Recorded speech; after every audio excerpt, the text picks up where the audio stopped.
In the grand theater of global trade, where nations clash like titans in an ancient epic, President Donald Trump has unleashed a dramatic counterstrike. On a crisp autumn morning in Washington, D.C., the 47th President of the United States stood before a sea of flashing cameras in the White House Rose Garden. His voice boomed with unyielding resolve. China has been very rough with us. These 155% tariffs are the overdue payback they've had coming for years. The crowd of reporters erupted, sensing the birth of a new chapter in the Sino-American trade saga. It was October 22, 2025, just months before the midterm elections that could reshape Congress.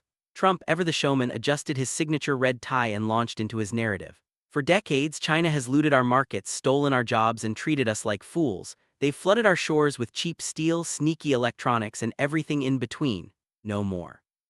These tariffs are America's wake-up call, a 155% wall to protect our workers, our factories, and our future.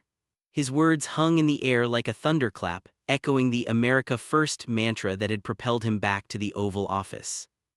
The story of these tariffs reads like a revenge plot straight out of a Hollywood blockbuster. Flash back to 2018, when Trump's first term ignited the trade war with 25% duties on Chinese goods. Beijing retaliated with precision strikes on American soybeans and pork, crippling Midwestern farmers. Trump fought back, but the deep state bureaucrats and globalist elites whispered doubts.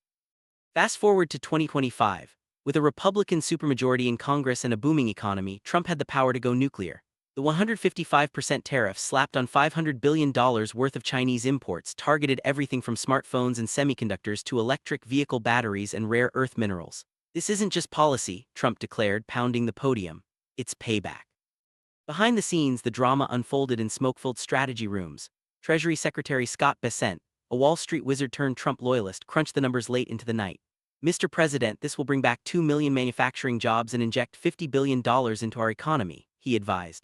Commerce Secretary Wilbur Ross, the grizzled veteran from the first trade war, nodded approvingly. China's been playing dirty: subsidies, IP theft, forced tech transfers. Time to level the field. By dawn, the executive order was signed, and the world awoke to headlines screaming tariff tsunami.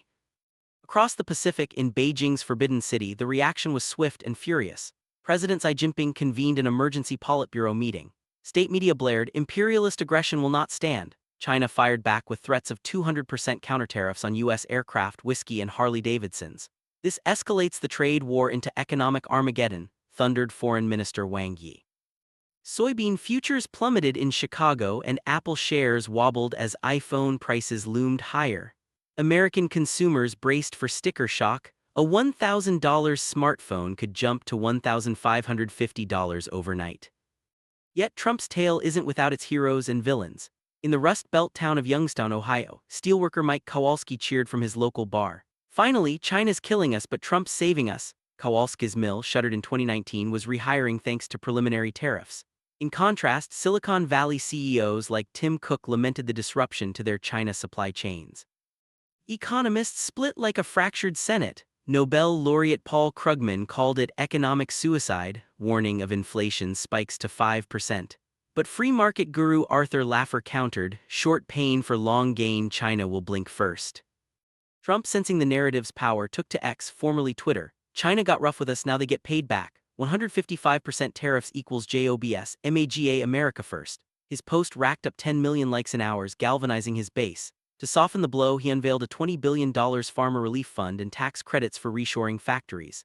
"We'll make America the manufacturing king again," he promised.